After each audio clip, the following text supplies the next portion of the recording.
무비 채널 구독자 여러분 안녕하세요. 오늘은 건강한 다이어트에 대해서 말씀드려 보려고 하는데요. 자, 체중 줄이는 거 우리 굉장히 중요하게 생각하죠. 그러면 체중이 줄었다만 가지고 건강해졌다라고 얘기할 수 있을까요? 꼭 그렇진 않습니다. 체중이 줄 때 지방이 우리가 원래 줄이고 싶은 건 지방을 줄이는 거잖아요.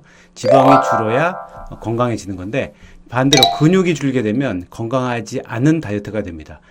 체중 감소, 그래서 근감소증의 위험이 증가되기 때문에 건강하게 체중을 줄이는 게 중요하고요. 특히 젊은 사람들은 비교적 근육이 많기 때문에 그렇게 근육이 조금 빠져도 뭐 아주 힘들지 않은데 좀 나이가 들게 되면 중년 이상의 특히 여성, 또 급격한 다이어트, 아주 극단적인 다이어트, 극단적으로 음식을 섭취하지 않는 다이어트를 하던지 아니면 요즘 많이 쓰는 뭐 마운자로 아니면 위고비처럼 GLP-1 주사 약물을 사용하는 경우에는 체중이 급격하게 줍니다. 굉장히 효과가 좋죠. 이런 경우에는 근감소증이 심해질 위험성이 높습니다. 그럼 다이어트를 할 때 실제로 빠지는 게 뭔지 한번 보면 단시간에 아주 급격한 다이어트를 하면 근육의 손상이 굉장히 큽니다. 예를 들어 볼게요. 한 달 동안의 금식으로 5kg을 감량했습니다. 굉장히 체중 면에서 보면 성공적인 감량이죠. 대략 5kg 중에 2kg은 글라이코젠이라는 성분과 수분이 감소한 겁니다. 글라이코젠이라는 거는 음식을 먹게 되면 혈당이 간이나 아니면 근육 안에 저장되는 형태거든요. 그걸 먼저 사용하게 됩니다. 그걸 사용하고 그래서 2kg이 빠진 거고요. 그리고 지방이 1kg. 사실 이게 좀 많이 빠져야 되는데 지방이 1kg 빠졌고 근육이 2kg 빠졌습니다. 그래서 지방은 1kg 밖에 빠지지 않았고 대부분의 경우는 글라이코젠과 수분 2kg, 특히 근육이 2kg이 감소했죠. 그러면 근육 2kg이면 얼만큼이냐? 뭐 2kg 좀 운동해서 찌우면 되는 거 아니야? 또 늘리면 되는 거 아니야? 라고 생각하시겠지만 매우 열심히 주 3에서 5회 근력 운동을 해도 보통 최소한 6개월에서 12개월 정도 노력해야지만 생기는 근육량입니다. 제 예를 들어 볼게요. 제가 한 4개월 정도쯤 꽤 열심히 근력 운동을 실제로 했습니다. 일주일에 한 3번, 4번 가서 한 1시간 이상 근력 운동을 해서 4개월 만에 이제 인바디를 다시 측정해 봤더니 체중이 한 2kg 늘었더라고요, 오히려. 2kg 늘고 실제로 이제 제가 관심 있는 건 근육인데 근육도 2kg 늘면 좋지만 근육은 300g밖에 안 늘었습니다. 제가 나름 열심히 운동을 했는데도 그래서 이 근육 1kg 늘리기가 사실은 굉장히 어려운 일입니다. 그럼 근육이 왜 줄까요? 다이어트를 해서 음식을 안 먹으면 지방 먼저 사용하면 좋잖아요. 근육이 줄어든 이유는 첫 번째 에너지가 부족하면, 즉 먹는 칼로리 자체가 줄게 되면 우리 몸에서는 혈당을 아니면 지방을 빨리 사용해야 되는데 당분을 사용한 다음에 그 다음에 사용하는 게 지방이 아니라 근육입니다. 근육을 분해해서 근육을 아미노산 형태로 분해해서 에너지원으로 사용하기 때문에 그렇습니다. 그래서 칼로리 제한을 하면 지방 사용하는 게 아니라 근육을 사용합니다. 그래서 근육이 빨리 빠지게 되고요. 또 음식 다이어트를 줄이게 되면 섭취하는 단백질이 부족하게 되죠. 대부분의 다이어트 식단은 샐러드, 과일, 저탄수화물 형태가 됩니다. 그래서 단백질이 보통은 부족해요. 근육을 유지하기 위해서 필요 단백질은 체중 1kg당 하루에 한 1에서 1.5g 정도가 필요하거든요. 이 정도의 단백질은 매일 우리가 흡수를 해줘야지만 근육을 유지할 수 있습니다. 근데 저탄수화물 또 저단백질 식사를 하게 되면 이런 단백질의 섭취가 부족하기 때문에 그렇습니다. 그리고 운동이 부족하기 때문에 특히 근력 운동이 부족합니다. 근력 운동을 안 하거나 또 유산소 운동 위주로 체중을 빼기 위해서 유산소 운동 위주로 하면 근육이 자극받을 일이 없잖아요. 근육이 점차적으로 빠르게 빠지게 됩니다. 그러면 근육이 좀 빠지면 어때? 라고 생각하시겠지만 근육이 빠지면 큰일 나죠. 자, 다이어트 후에 근육이 감소하게 되면 생길 수 있는 위험들이 있습니다. 일단 근육이 많이 늘어나게 되면 그게 기초대사량을 올리는 작용을 하는데 근육이 감소하면 기초대사량이 감소하게 됩니다. 근육 1kg이 감소하게 되면 하루에 대개 한 20에서 30kcal의 대사량, 기초대사량이 감소합니다. 그럼 왜 근육이 중요하냐? 기초대사량을 올리는 게 왜 중요하냐고 하면 근육이 많게 되면 아무것도 안 하고 있어도 근육이 계속 에너지를 쓰기 때문에 살이 찔 수 없는 체형이 됩니다.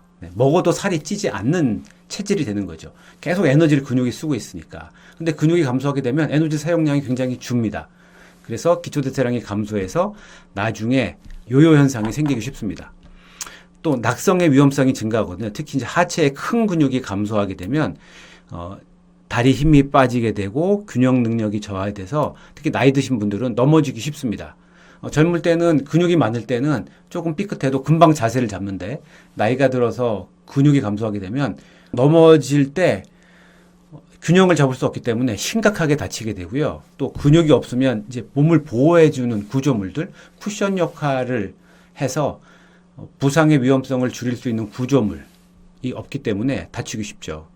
그다음에 만성질환, 특히 당뇨라든가 고혈압이 증가하기 쉬운데 근육이 감소하면 그 인슐린 저항성이 증가합니다. 즉 같은 양의 인슐린이 췌장에서 만들어내도 근육이 적게 되면 근육이 원래 빨리 음식을 먹게 되면 빨리빨리 흡수하는 역할을 하거든요. 혈당을 흡수하는 역할을 하는데 그런 역할이 떨어지기 때문에 즉 인슐린 저항성, 인슐린이 같은 양이 분비돼도 혈당이 금방 떨어지지가 않습니다. 그래서 당뇨의 위험성이 증가하고요. 또 체중이 급격하게 빠진 경우에는 우리가 흔히 보죠. 얼굴에 살이 쪽 빠지게 됩니다. 얼굴에 살이 빠지고 피부가 쭈글쭈글하게 되죠. 피부를 지지하는 근육이 감소하기 때문에 그렇습니다. 즉 외형적으로도 좋지 않죠. 특히 위험한 다이어트 유형은 초저열량 다이어트입니다.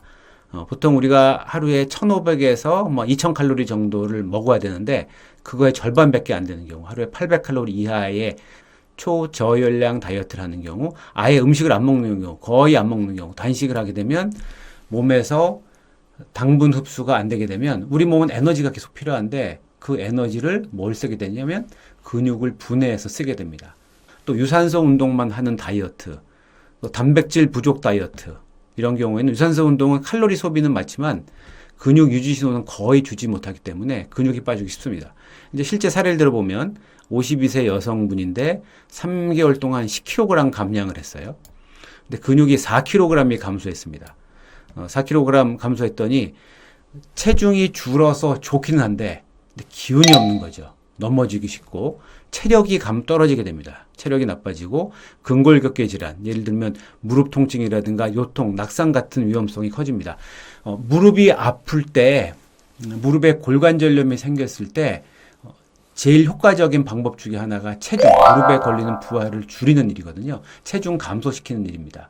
그래서 체중을 줄였는데 근육이 빠지면서 다이어트만 가지고 음식을 많이 줄여서 체중을 줄이게 되면 이렇게 근육이 감소하게 되면 처음에는 무릎에 걸리는 부하가 줄어서 무릎이 안 아프네 라고 하지만 결국에는 무릎 주변에 있는 근육량이 확 줄기 때문에 무릎이 더 아파지고 무릎 관절염이 오히려 악화될 수 있습니다. 그래서 안전한 다이어트 방법은 뭐냐면 체중 감소 속도를 좀 천천히 하는 겁니다. 주당 한 0.5kg, 한 달로 치면 한 2kg 정도 서서히 감량하는 게 요요 현상도 줄이고 근육을 많이 늘릴 수 있는 방법이죠. 또 충분한 단백질 섭취를 해야 됩니다. 하루에 체중 1kg당 1.2에서 1.6g 정도의 단백질을 흡수합니다. 예를 들어서 60kg의 여성이라고 하면 하루에 70에서 90g인데 이게 사실은 70에서 90g의 단백질을 섭취하기가 쉽지 않습니다. 또 단백질은 한 번에 안 먹다가 왕창 먹는다고 흡수가 되는 게 아니에요. 그래서 한 끼에 먹는 흡수할 수 있는 단백질량이 정해져 있습니다. 보통 한 25에서 30g 정도가 한 끼에 흡수할 수 있는 양이에요. 한 번에 굶다가 이만큼 살코기를 먹는다고 다 흡수가 되지 않습니다. 그래서 나눠서 드셔야 되고요. 보통은 적절한 단백질은 생선이든 아니면 살코기든 아니면 닭가슴살, 보통 손바닥 정도 크기가 적당하고요. 계란도 굉장히 좋은 단백질 섭취할 수 있는 방법인데 계란 하나에 보통 적으면 5에서 한 7g 정도밖에 단백질이 없습니다. 그래서 계란으로 이 70에서 90g을 섭취하려고 하면 하루에 10개 이상 계란을 먹어야 돼요. 쉽지 않죠. 그래서 계란도 드시고 그다음 살코기도 드시고 저는 만약에 단백질을 충분히 섭취할 수 없다고 하면 단백질 파우더 있잖아요. 파우더를 먹는 것도 좋은 방법이라고 생각합니다. 또 근력 운동을 꼭 해야 됩니다. 주 3에서 4회 특히 하체 위주의 복합 운동, 하체, 상체 그리고 몸통까지 근력 운동을 계속 해줘서 근육이 빠지지 않도록 해야 되죠. 그리고 우리가 좀 쉽지 않은 건데 꼭 해야 되는 게 충분한 수면입니다. 충분한 수면을 하면 성장 호르몬을 분비시켜서 기초대사량을 유지하고요. 요요를 방지하고 특히 복부나 허벅지 체형 개선을 할 수 있습니다. 이제 체중을 좀 줄여야 되겠다라고 하면 체중계만 우리는 목숨을 걸죠. 체중이 오늘 500g 늘었네, 500g 줄었네, 1kg가 빠졌네. 체중계 중요하지만 사실은 더 중요한 건 근육량이다. 또 체지방과 근육을 함께 보고 있어야 됩니다. 다이어트는 체중만, 숫자만 줄이는 게 아니라 우리가 원래 바라는 거는 지방을 줄이고 근육을 지키는, 늘리면 더 좋겠죠. 지방을 줄이고 근육을 유지하든지 더 늘리는 과정입니다. 체중은 줄이기 쉬워도 근육을 늘리기 위해서는 굉장히 많은 시간이 필요합니다. 근육은 잃으면 다시 만들기는 어렵습니다. 나이가 들면 들수록 근육이 굉장히 중요하거든요. 우리가 돌아다니려면 어디선가 활동을 하려면 근육이 있어야 되잖아요. 그래서 하체 근육 굉장히 중요합니다. 그 다음에 체중이 빠진 후에 요요 현상을 막으려면 근육이 굉장히 중요합니다. 그래서 근감소를 집에서, 피트니스를 가면 더 좋은데, 집에서도 할 수 있는 홈트, 스쿼트, 런지, 상체는 푸시업, 힙브릿지, 플랭크, 버드도, 그리고 아파트에 오늘 많이 사시니까 계단 오르기도 좋습니다. 한 운동당 10에서 15회, 2, 3세트, 그 다음에 이거를 하루에 3번, 5번, 6번 횟수를 점점 늘려가서 근력 운동을 하면 건강한 다이어트를 할 수 있습니다. 감사합니다.